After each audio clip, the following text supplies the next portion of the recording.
sesuai dengan seruan Presiden, tindak tegas pelaku anarkistis gitu ya, karena kita ingin aspirasi rakyat betul-betul disampaikan secara substansi. Prof Gun-Gun, kalau kita lihat dengan gejolak ekonomi yang ada sebenarnya beberapa waktu terakhir, ditambah dengan adanya gejolak politik mungkin yang terselip di sana, ini kan kalau kemudian bersatu, memang ya gejolak seperti ini yang terjadi. Anda melihat seperti itu tidak? Iya, memang ini kan ada kesenjangan ya. Inti persoalannya itu ada kesenjangan yang terus menguat, kumulatif, membentuk situasi tidak nyaman dan tidak pasti. Ketidaknyamanan, ketidakpastian itu melahirkan gap komunikasi antara rakyat biasa dengan elit. Dan itulah yang kemudian kemarin menjadi trigger peristiwa berangkai ya, yang kemudian kita bisa katakan itu menjadi salah satu pembelajaran sangat berharga dari bukan hanya soal salah dalam konteks berkomunikasi atau paradoks komunikasi, tapi juga ada substansi persoalan, yaitu soal kesejahteraan. Nah, ini bertemu arusnya ya antara ketidakpastian dan ketidaknyamanan dengan perilaku elit yang tidak sensitif. Contoh misalnya dalam konteks sensitivitas retoris ya. Dan penting kan kalau konteks pejabat publik itu memahami situasi, apalagi kalau misalnya itu ada di panggung yang terpublikasi seperti di gedung DPR yang diliput oleh media. Tetapi pernyataan Presiden kemarin menurut saya kalau kita baca kan ada dua elemen penting ya dari pernyataan Pak Presiden. Setelah melakukan kerja PR politik ya, mengumpulkan ormas, kemudian partai yang punya kekuatan real politik di DPR 8, sekaligus membentuk namanya model konsensus ya dalam pernyataan publiknya berdasarkan kesepakatan dengan wakil dari legislatif dan wakil dari partai-partai. Nah, muncullah pidato. Pidato itu elemennya menurut saya ada dua. Satu bicara soal komitmen jangka pendek, yang kedua bicara soal supremasi.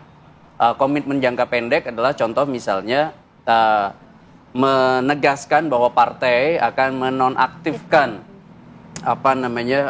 para anggota DPR disebut namanya oleh para elit partai, misalnya seperti ya ramai dibicarakan ada Uya Kuya, misalnya ada Eko dan Sahroni. Nah, ini kan sebenarnya komitmen awal untuk meredam ya kan. Nah, selain itu juga mencabut misalnya kebijakan yang tidak relevan, yang itu menyakiti ya, seperti tunjangan dan kunker ya ke luar negeri, kunjungan kerja ke luar negeri. Nah, ini yang di moratorium. Nah, ini kan menunjukkan komitmen jangka pendek, tapi menurut saya komitmen ini juga harus Mbak Maria ditindaklanjuti. Contoh misalnya menonaktifkan itu apa? Karena ini akan kemudian juga snowball isu ya. Apakah kemudian nanti PAW jatuhnya atau hanya nonaktif sementara? Karena kan di pasal 19 ya kan peraturan nomor 1 tahun 2020 tentang tatip DPR itu nonaktif itu dia masih posisi sebagai anggota DPR. Nah, ini jangan sampai kemudian nanti menimbulkan persoalan baru. Persoalan barunya yaitu keberbedaan antara apa yang dipikirkan dengan yang dirasakan. Dalam terminologi akademik sering disebut sebagai cognitive dissonance.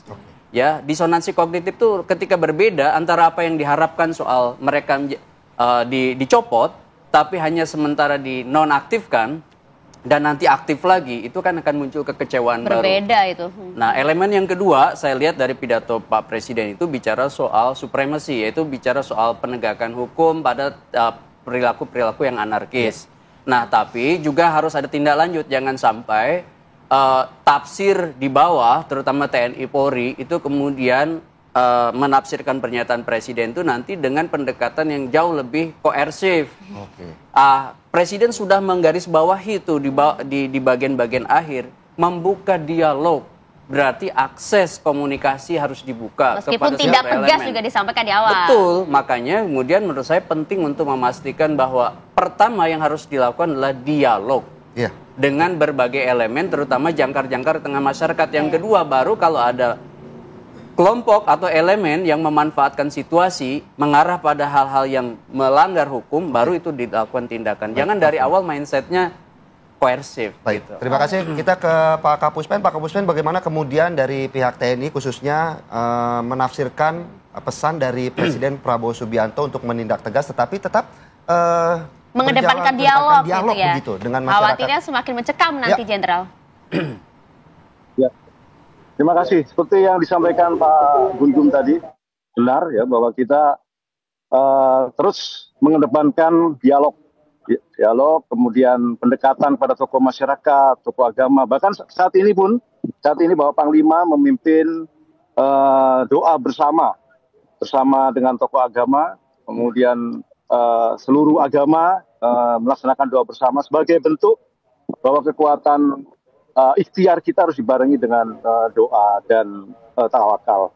Nah, kemudian terkait dengan pernyataan tadi bahwa memang TNI akan terus mengedepankan keselamatan rakyat di atas segalanya. Itu menjadi pedoman buat kita. Bahkan di aturan perlibatan ROE kita, rule of engagement kita itu jelas bahwa kapan kita akan bertindak, kemudian di mana, kemudian standarnya terukur dengan jelas. Jadi saya juga menyampaikan di poin ini bahwa masyarakat tidak perlu cemas, tidak perlu ragu. TNI juga selalu yang diingatkan oleh Bapak Panglima, selalu mengedepankan kedamaian dan mengedepankan persuasif dalam pendekatan kepada masyarakat maupun massa yang sedang berkumpul. Bahkan di saat eskalasi krisis pun, itu pun di standar SOP kita selalu menyampaikan bahwa laksanakan pendekatan, kemudian rangkul masyarakat, tetap itu kita laksanakan. Jadi tidak ada pendekatan yang langsung represif, kemudian melakukan kekerasan, dibalas dengan kekerasan. Tidak, saya kira tidak seperti itu. Oke, artinya tidak ada kemudian nanti para aparat yang kemudian mengedepankan tindakan-tindakan kekerasan di awal begitu ya. Tapi menjawab pertanyaan dari Bang Hendri Satrio tadi dan juga pertanyaan publik singkat saja mungkin Jenderal. Mengapa ya aksi anarkisme ini bisa kemudian menjalar begitu luas dan bahasanya kok aparat kita kebobolan?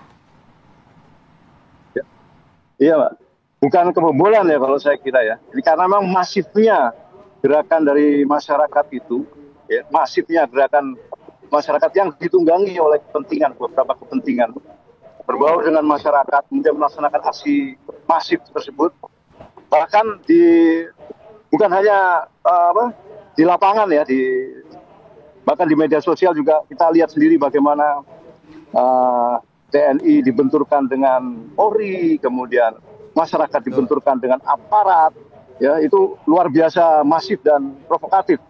Oleh karena itu saya juga di kesempatan ini menyampaikan ke rekan-rekan bahwa mohon kita saling menjaga, menahan diri dalam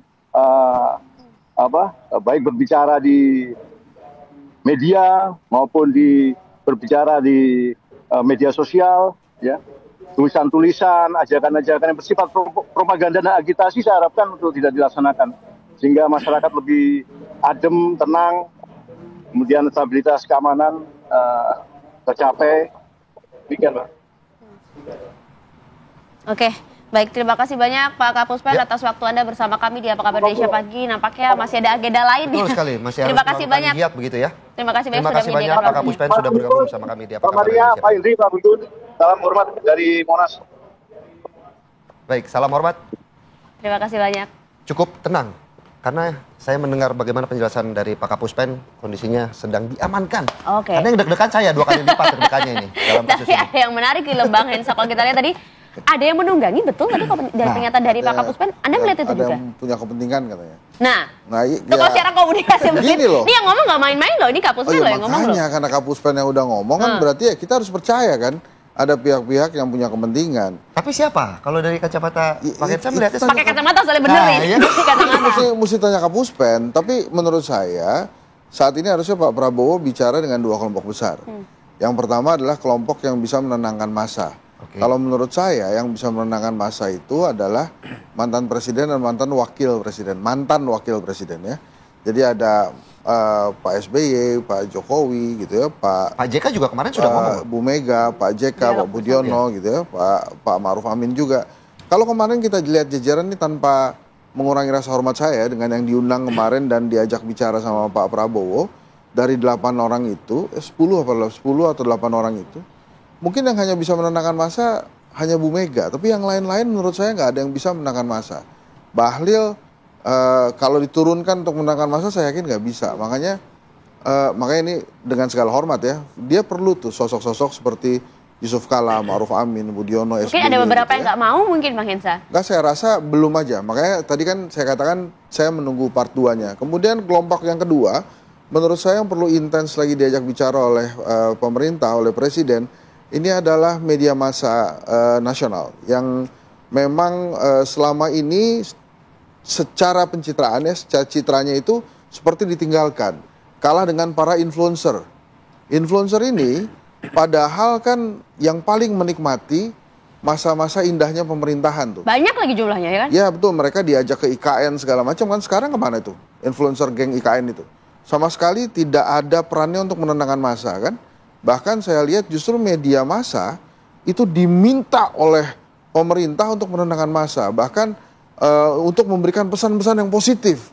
Pesan-pesan yang menenangkan. Nah ini menjadi titik awal lagi buat pemerintah untuk segera kembali berkomunikasi dengan media massa nasional, baik itu cetak maupun online maupun digital yang saat ini ada, supaya bersama-sama membangun pesan-pesan komunikasi yang menyejukkan. Ya, gitu. Saya nggak bilang tinggalkan influencer, tapi maksud saya influencer yang kemarin direkrut itu juga mesti diingatkan lagi, ayo dong lu bantu kita dong. Mungkin kena efek ini, pematian kemarin itu juga TikTok dimatikan live-nya, atau mungkin seperti apa? Enggak kan, influencer ini kan punya kanal media banyak kan, ada YouTube, kemudian Instagram dan lain-lain. Jadi artinya jangan pada masa-masa tenang aja Anda ini menyampaikan hal-hal yang dimaui oleh pemerintah. Ya, dan kami itu kan juga ingin mengawal, kembali lagi ke awal, bagaimana kemudian substansi dari aspirasi rakyat, jangan sampai... Betul, makanya saya nanya si Dek, saya ini geng IKN pada kemana ya?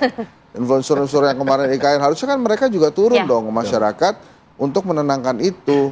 Ya mungkin takut ya, tapi menurut saya dengan kan katanya followernya banyak, harusnya mereka juga bisa menenangkan itu. Tapi pemerintah menurut saya saat ini harus start untuk bicara lagi dengan media massa dan tokoh-tokoh yang memang yang bisa menenangkan. Gitu. Tanggapannya mungkin langsung? Iya, beberapa saya setuju bahwa ada 5 elemen yang penting diajak dialog. Pertama itu partai politik kan sudah dilakukan. Kemudian interest group seperti Ormas kemarin udah dipanggil, udah diajak dialog ya. Kemudian, nah ini yang ketiga belum diajak dialog intens, yaitu soal pressure group seperti NGO, kelompok-kelompok non-government yang itu biasanya melakukan advokasi, itu tolong juga diajak dialog. Kemudian yang keempat media massa, baru kemudian yang terakhir adalah figur yang punya basis massa luas, bukan hanya di offline tapi juga di online. Jadi 5 ini adalah pendekatan komprehensif dalam membuka ruang dialog yang tidak parsial. Kenapa? Karena sekarang orang bisa saja ketika misalnya bergantung hanya pada dialog dengan partai politik, trustnya udah rendah, ya kan? Betul. Nah, makanya Ormas kemarin kan didahului oleh NU, Muhammadiyah dan lain-lain. Ya. Ini pendekatan dengan orang kunci, dan kita paham betul bahwa Indonesia ini masyarakat yang berpola patron claim sebenarnya. Jadi ada patron, ada tokoh, ada figur yang jadi cantolan. Dan konteks itu perlu dioptimalkan untuk kemudian membangun ruang komunikasi deliberatif, ya, komunikasi yang lebih dialogis, terbuka, membangun kepekaan. Jangan sampai kemudian sekali lagi jatuhnya kembali ke pola-pola represif. Ya. Kalau itu justru akan memantik masalah-masalah baru, apalagi kemudian ada pernyataan-pernyataan yang CPM-nya itu rendah, Communication of Privacy Management-nya. Jadi kadang-kadang orang lupa bahwa sebagai pejabat pernyataannya itu akan jadi berita. Ya. Nah itulah yang kemudian harus diredam, pernyataan-pernyataan yang jauh lebih inklusif. Oke, tapi kalau kita melihat kemudian bagaimana komunikasi satu arah, apakah masih cukup efektif saat ini, mengingat juga tuntutan rakyat yang menyampaikan aspirasi, mereka ingin ditemukan langsung, berdialog secara langsung, dua arah begitu? Apakah itu? Dengan situasi saat ini ya, gitu maksudnya? Iya, pernyataan satu arah itu udah jelas tidak tepat. Tidak tepat guna, tidak tepat sasaran, dan udah ketinggalan. Sekarang model-model resiprokal, model timbal balik. Yaitu tadi 5 elemen penting tadi itu tolong diajak bicara. Bukan hanya semata-mata mengarah pada elit partai politik dan ormas besar, gitu kira-kira. Definisi keberpihakan dari pemerintah itu harus lebih jelas ya. Kemarin memang diajak ormas. Tapi kan rakyat nggak lupa kalau ormas-ormas ini tuh bagian dari pemerintah karena sudah dapat konsesi tambang kan. Ya. Jadi artinya mereka bisa dianggap bukan part dari rakyat lagi. Gitu. Tapi pemerintah gitu. Ya, jadi artinya definisi keberpihakannya itu memang harus jelas. Kepada siapa mereka harus bicara. Bahkan kan menurut saya juga ada baiknya juga kalau kemudian media massa mainstream mengundang rakyat gitu ya untuk bicara juga di program-program seperti ini supaya memahami juga jeritan dari perasaan mereka gitu. Karena kan pada saat mereka menjerit misalnya habis di PHK kemudian cari kerja susah. Respon istana apa? Jangan asal jerit, jangan pakai perasaan dong. Pakai data. Ya masa iya rakyat pada saat menjerit disuruh pakai data. Kan menurut saya juga nggak pas juga. Jadi, tapi Pak Prabowo itu dia sudah menjelaskan bahwa, dan dia sudah mengakui bahwa komunikasi pemerintahannya nggak bagus. Maka dia akan memperbaiki itu dan itu tanggung jawab saya, kata dia. Maka ini menjadi saat ini ya menjadi pembuktian dari pemerintah bagaimana untuk meletakkan kaki mereka di sepatunya rakyat gitu supaya lebih mengerti bagaimana jeritan, kalau tadi saya katakan jeritan perut rakyat lah ya. Karena ini menurut saya awalnya awalnya dari sana. Dari perut ya, sila kelima keadilan sosial bagi seluruh. Nah itu dia, kalau awalnya dari perut, singkat saja Bang, apakah kemudian dengan beberapa anggota DPR dinonaktifkan, saat ini juga aparat juga sudah mulai turun, patroli dan lain-lain, sudah bisa meredam tidak? Singkat lumayan saja. Saya rasa sih pasti akan menurunkan tensi ya. Menurunkan tensi, Prof? Ya, menurunkan tensi dengan catatan pola pengendalian massa yang lebih mengedepankan dialog, bukan represif. Sekali lagi di situ. Ya, kita lihat nanti akan seperti apa. Semoga hari ini juga tidak ada gejolak besar ya. Terima kasih banyak Bang Hensat, terima kasih Prof. Terima kasih Prof Gun. Kita berharap bagaimana kemudian pemerintah juga bisa menapakkan kaki mereka di sepatu rakyat, begitu kalau kata Bang Hensat, tidak di sepatunya Onana. Ya, karena tidak mesti diadili katanya Onana. Diadili begitu. Kita berharap ya bagaimana pengalihan isu yang tidak bisa dilakukan begitu.